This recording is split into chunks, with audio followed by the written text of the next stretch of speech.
Hi, it's Sue Carney from Magnolias West on a Friday afternoon. Um, Finally got my thoughts in order enough to do a live stream today. I hope somebody's around to see it, and I will save it and post it here and share it around also on my YouTube channel. So it will be safe for posterity, provided Facebook doesn't take a crap as we go. So what do I want to talk about today? I want to talk about vision. I want to talk about how important it is, no matter what's going on for you, to cherish your unique vision and hold it tight. So here's where this is coming from, weaving together a few different thoughts here for you. The wheel of the year is turning here in where I live, the Northern Hemisphere, in Northern California, where I've been for 4 months now in the North Bay. The days are getting shorter. The sun is noticeably lower in the sky. The quality of the light is changing. I feel that shift in the energy. I'm wondering if you're starting to feel it too. It's the turn of the wheel. We're marking the turn of the wheel.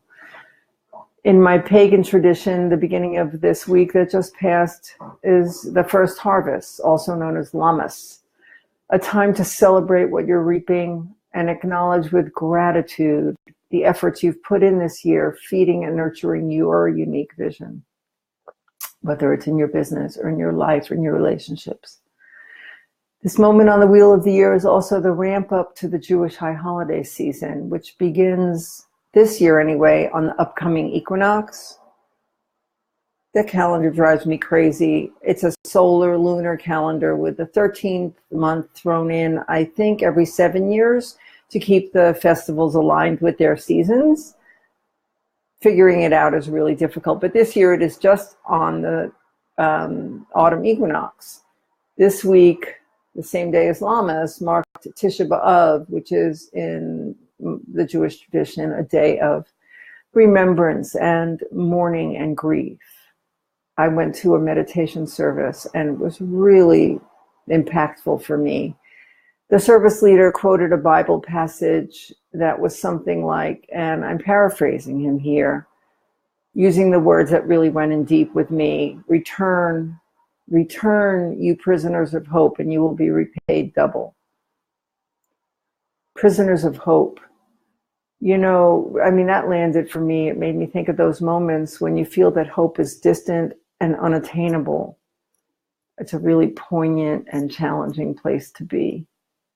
When circumstances feel too big to handle or solve, which I translate as when you forget to remember that circumstances are just circumstances and everybody's got some, and that this too will pass one way or another. So why not enjoy this moment anyway? When circumstances feel too big, you get discouraged, maybe to the point where you might not be able to think about or act in service to your unique vision and purpose in the world with any enthusiasm.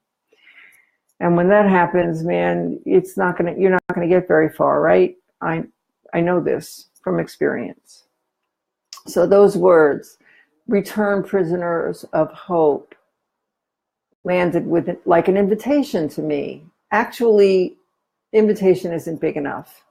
More like a reminder to hold on to your unique vision even when hope feels out of reach.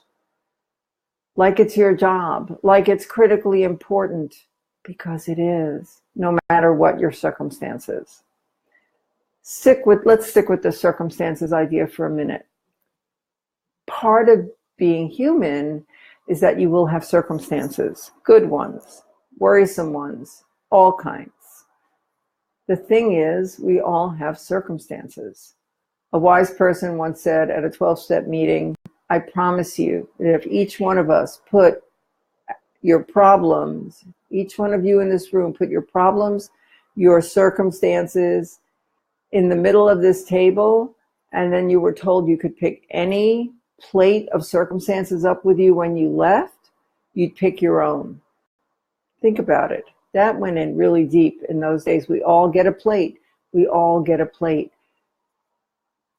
If I don't like what's on my plate, I can do something about it. But if it wasn't this plate of circumstances, it would be a plate of different circumstances. That's just how it happens. Your circumstances are also a gift. Whether financial circumstances or physical or relationships or whatever, every single one of your circumstances invites you to let go, lighten up, shake off the weight of your thinking, and have a good day. It's true, some outcomes may in fact suck.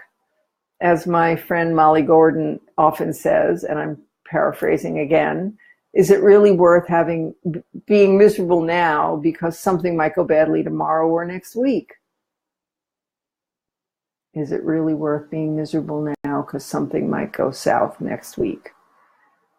So I invite you to lighten up and shake it off. Have a great weekend. If you have time, let me know what you think.